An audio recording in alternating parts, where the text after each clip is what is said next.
Why do you think they've gone back to the mode of operations that they started with? First of all, they made a mistake for even daring to hold grounds. It's not their type of war. Holding territories. Yes, it's not their type of war. So they were overreaching themselves when they did that. And I think that was, they failed. So they've gone back to what they really are. They failed, but if we remember, as you rightly said, you watched the interview on Friday. Yes. The spokesperson of the government did say that their ultimate aim is to set up a caliphate. That's it. So it would not seem that they knew what they were doing when they're trying to take territory. Yeah. No. You see, in guerrilla, it's stage by stage. You have to wear down the standing government.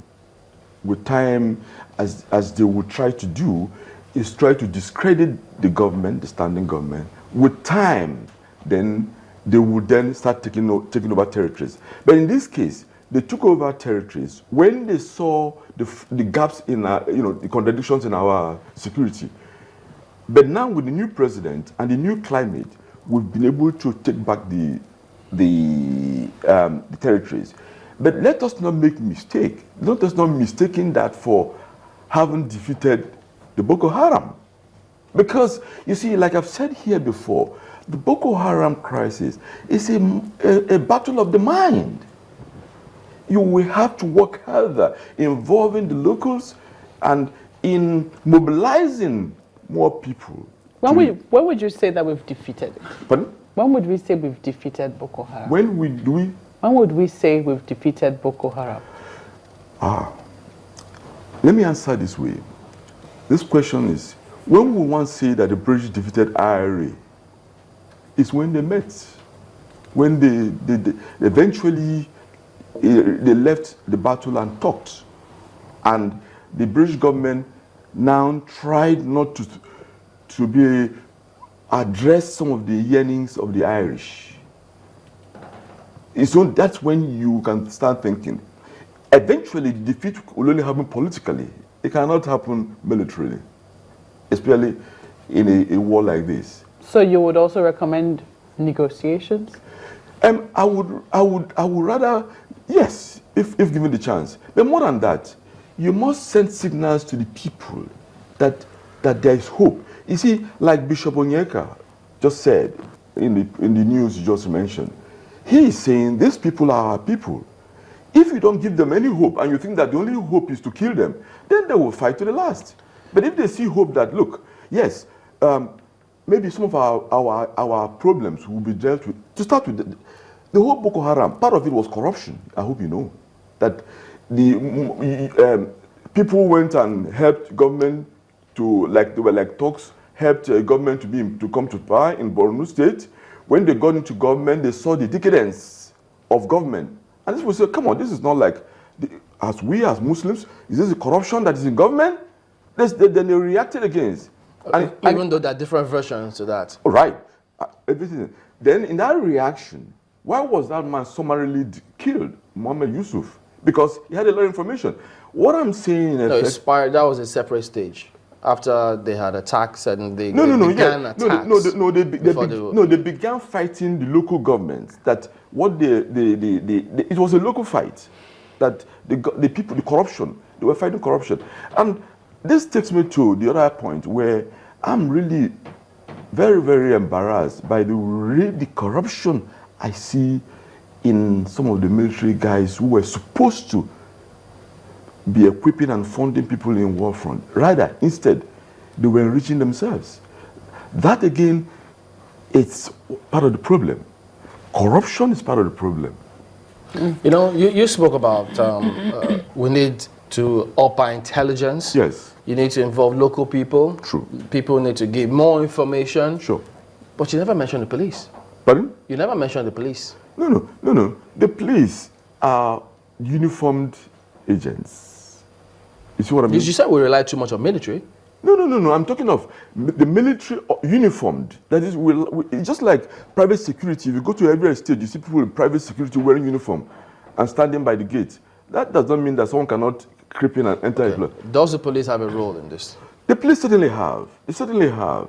The role the police have, it's, for example, these local governments, there is a need for police presence in every part of the country. At the moment, we have a problem where police are not in some parts of the northeast. But the authorities know this. What are they doing about it? I think you better ask the authority that question. You know, when we talk about, sorry, when you mentioned corruption, I'm trying to put this side by side with what story we get into here almost on a daily basis, equipment, training, and so many other things that should have been meant for the troop. You were there, you understood how it's always been for the Nigerian military and how much of trust and hope people have with the Nigerian military, even on the continent and outside the continent. What do you think is missing in this fight that would have been the in thing for the Nigerian military to rout out Boko Haram from Borno State? Because there must be something that perhaps we're not getting, that you have some foreknowledge of. I wouldn't say what do we think we're missing. I would think what is it that has been added. What has been added is that we have a president who is ready to expose the rot that has been going on for years. Buhari is unusual in exposing, take for example, the whole issue of security votes and the National Security Office, National Security Advisory Office. The office, as I've said in here or some other places, is usually manned by academia.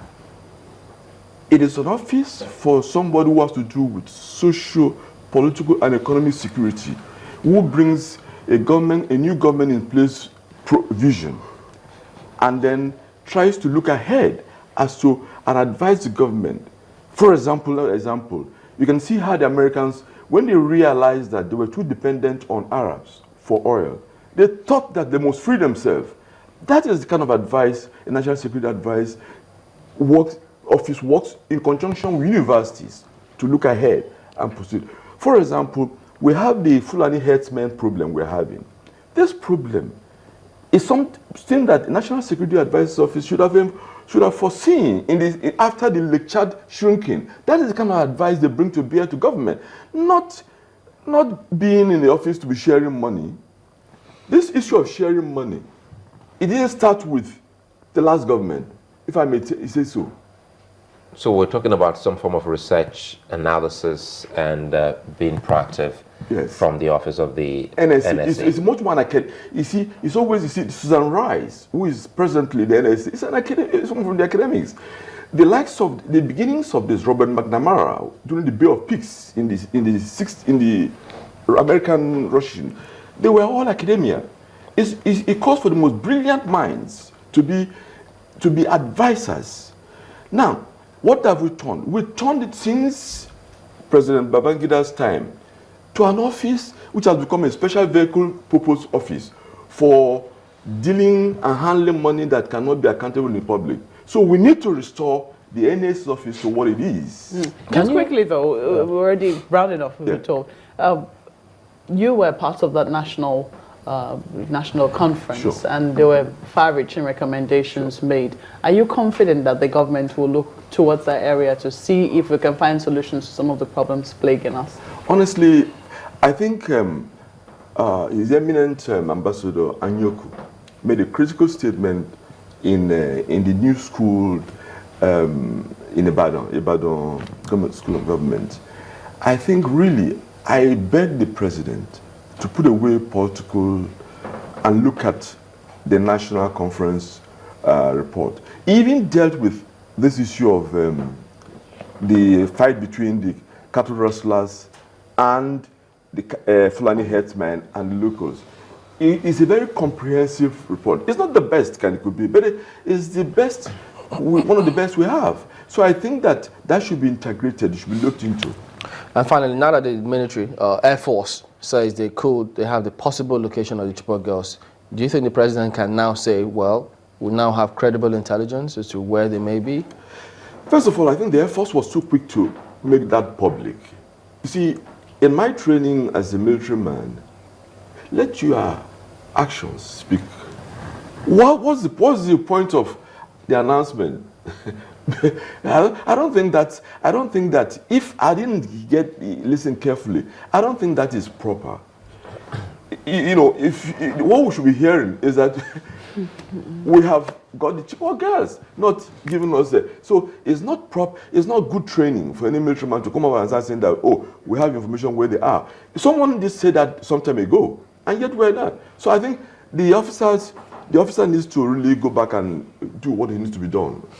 All right, thank you very much indeed. Tony Nyiam is a retired Army colonel talking about security and the possible location of the Chibok girls. We will be back and focus on another matter entirely here today. Don't go away.